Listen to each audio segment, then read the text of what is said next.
저는 2006년 남부 레바논에 가서 전쟁을 보고 기록했던 적이 있습니다. 이 정도로 파괴되려면 30일 정도 걸리는데 우리는 한 번의 폭발로 인해 전쟁과도 같은 순간을 경험했습니다. 이것은 재앙입니다. 2020년 8월 4일 레바논의 수도 베이루트의 항구에서 화재가 발생합니다. 항구 인근에 폭죽 창고가 발원지인 것으로 추정되었죠. 오후 6시경 화재를 진압하기 위해 현장에 소방대원들이 도착합니다. 정확한 발원지를 파악하고 진압을 진행하려던 중 거대한 폭발음이 들려오는데요. 창고에서 발생한 화재가 내부 화약과 자재에 옮겨붙어 폭발한 것이었죠. 매캐한 하얀 연기가 도심 상공에 가득했고 이를 본 사람들은 저마다 휴대폰으로 그 장면을 촬영하기 바빴습니다. 그런데 1차 폭발 후 약 30초가 지난 시점 두 번째 폭발이 이어집니다. 1차 폭발을 촬영하던 사람들의 휴대폰에는 그대로 2차 폭발까지 촬영되었는데요. 흰 연기 사이로 굉음이 울리며 붉은색 버섯구름 기둥이 솟아오릅니다. 동시에 거대한 흰색 반구가 퍼져나오며 도시는 폭발의 열기에 휩쓸렸습니다. 베이루트 어디서든 붉고 거대한 폭발을 목격할 수 있을 정도였는데요. 재앙은 순식간에 도시 전체를 덮쳤죠. 베이루트 항구의 폭발은 마치 핵폭탄이 떨어진 것 같은 위력이었습니다. 폭발 당시의 구름 크기뿐 아니라 피해 또한 그러했는데요. 당시 베이루트의 폭발은 240km 떨어진 지중해 동부 키프로스 섬에서도 감지될 정도였죠. 폭심지인 베이루트 항구로부터 100m 이내에 존재하는 모든 건물들은 천장부터 무너져 내리거나 창문이 전부 부서지는 피해를 입었습니다. 100m 범위 바깥의 철근 콘크리트 건물들은 무너지지는 않았지만 충격파로 인해 건물이 흔들리고 유리창이 깨졌죠. 이때 많은 사람들이 건물에서 쏟아져 내리는 유리 파편으로 인해 부상을 입게 되었으며 폭심지 인근에는 사망자들까지 대거 발생하게 됩니다. 베이루트 항구에서 1.6km 정도 떨어진 곳에는 베이루트 3대 의료기관 중 하나인 세인트 조지 병원이 존재했는데요. 병원도 폭발에서 예외는 아니었습니다. 폭발과 동시에 병원 전체가 흔들리기 시작했고 순식간에 충격파가 몰아치며 병원은 정전되고 말죠. 이로 인해 인공호흡기가 정지되며 수많은 환자들이 목숨을 잃는 사태까지 발생합니다. 자욱한 흙먼지 속에서 입원실, 병원 복도, 접수처의 구조물들은 그대로 무너져 내렸죠. 폭심지와 꽤 거리가 떨어져 있는 곳에서도 폭발로 인한 피해가 속출했습니다. 7.3km 떨어져 있던 주 레바논 한국대사관 건물 유리가 파손되었고 베이루트 공항 또한 유리창이나 천장 등이 무너지는 피해를 입었죠. 이후 폭발 사고 생존자들의 인터뷰에서는 이것은 재앙이나 다름없었다. 전쟁보다 더 참혹했다는 말들이 이어졌습니다.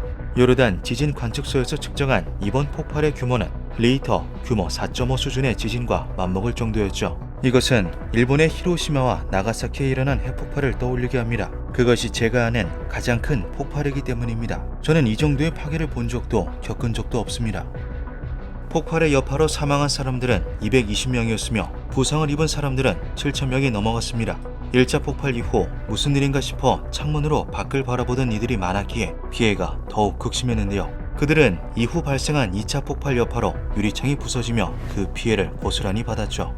이재민은 30만 명에 달했는데 이는 베이루트 전체 인구의 약 80%에 해당하는 수치였습니다. 레바논 총리 하산 디아브는 베이루트 항구 폭발을 두고 이 나라에 대한 국가적 재앙이라고 발표합니다. 8월 4일을 애도의 날로 선포하고 폭발의 원인을 조사할 수 있도록 수사위원회를 구성하겠다고 이야기하죠. 레바논의 국가 상황은 폭발 전부터 좋지 않았습니다. 1990년도부터 계속되어 온 부정부패, 경제공학, 실업률과 함께 폭발까지 더해졌던 것이었죠. 심지어 이번 폭발로 인해 레바논은 식량까지 걱정하는 지경에 다다랐습니다.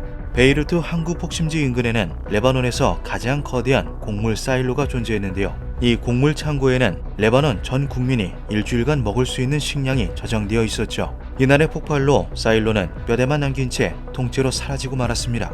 결국 2020년 8월 10일 하산 디아브 총리가 베이루트 폭발 사고의 책임을 통감한다며 내각 총사퇴를 선언합니다. 하지만 이렇게 모든 사건이 종결된 것은 아니었는데요. 레바논을 지옥으로 만든 베이루트 항구 폭발의 명확한 원인이 밝혀지지 않았기 때문이죠. 1차 폭발의 원인으로 추정되는 것은 폭죽 창고의 화재였지만 발화 원인과 지점은 정확히 파악할 수가 없었습니다. 거대한 규모의 2차 폭발로 인해 해당 위치에 파견되었던 소방대원들과 구급대원들이 전부 사망하였던 것이죠. 폭심지 인근이 전부 날아가 버리는 바람에 근접 목격자도 어떠한 증거도 남아있지 않은 상태였습니다.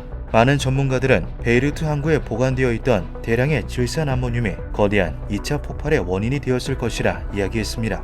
질산 암모늄은 비료나 화약에 주로 사용되는 화합물인데요. 폭발성이 매우 강하기 때문에 인구 밀집도가 높은 도심에 방치한다는 것은 위험천만한 일이었죠. 그러나 베이루트 항구에서는 총 2,750톤의 질산암모늄을 무려 6년간이나 방치했습니다. 2013년 9월 질산암모늄 2,750톤을 실은 선박 MV 로서스가 베이루트 항구에 정박합니다. 그러나 베이루트 항구에서는 화물이 위험하다고 판단하였고 화물선은 선박 검사를 통과하지 못했는데요. 배가 정박해 있는 동안 부채에 묶여있던 선박의 소유주이자 노르웨이의 화학회사인 노르스크 에코가 파산해버립니다. 노르스크 에코는 선박을 운항할 자금이 없었으며 화물을 제거할 방법도 없었죠. 결국 배는 버려진 채로 베이루트 항구 창고에 보관됩니다. 베이루트 항구는 질산암모늄이 가득한 선박을 팔거나 처리하고 싶었습니다. 2014년 6월부터 2017년 10월까지 레바논 세관은 선박을 처리해달라고 법원에 요청하였는데요. 법원에서는 정확한 근거를 들지 않은 채 6차례나 요청을 무시하였죠. 전문가들은 2,750톤의 질산암모늄이 베이루트 2차 폭발의 직접적 원인이 되었다면 그 위력은 히로시마 원폭의 14분의 1에 달했을 것이라고 덧붙였습니다. 이와 다른 가설을 내세운 이도 있었는데요. 폭발 사고 이후 CNN 인터뷰를 진행한 전직 CIA 요원 출신 로버트 베어는 폭발 원인이 질산암모늄이 아닌 군사용 폭발물이었을 것이라고 주장했습니다. 폭발 영상에서는 오렌지색의 화염구를 확인할 수 있는데 이것이 군사용 폭발물에서 주로 관찰되는 현상이라는 것이었죠. 그는 이것이 군사용 폭발물이라고 하더라도 폭발 자체는 의도적이 아닌 것으로 추측되며 우연으로 보인다고 말하였습니다. 로버트는 폭발물의 주인이 누구인지 왜 그곳에 보관하고 있었는지는 알 수 없다고 이야기하며 진실이 밝혀질 것이라는 확신이 들지 않는다는 말을 덧붙였는데요. 결국 로버트의 말대로 사건의 원인과 내막은 끝내 밝혀지지 못했죠. 2020년 10월 20일 베이루트 항구 근처에는 조각상이 하나 세워집니다. 레바논의 조각가 하야트 네이저가 사고 현장 파편돌로 만든 조각이었죠. 횃불을 들고 어딘가를 바라보는 여성의 모습을 한 조각상의 발치에는 폭발 시간에 멈춘 시계가 놓여 있었습니다. 베이루트 항구 폭발 사고는 3년여가 지난 현재까지도 방치되고 있습니다. 사고의 원인을 파악하는 제대로 된 진상조사도 이루어지지 않고 있는데요. 지금도 폭심지 인근의 건물들에서는 크고 작은 붕괴가 이어지고 있죠. 베이루트 참사는 소수의 방관으로 시작되어 많은 시민들의 평온한 일상을 앗아갔습니다.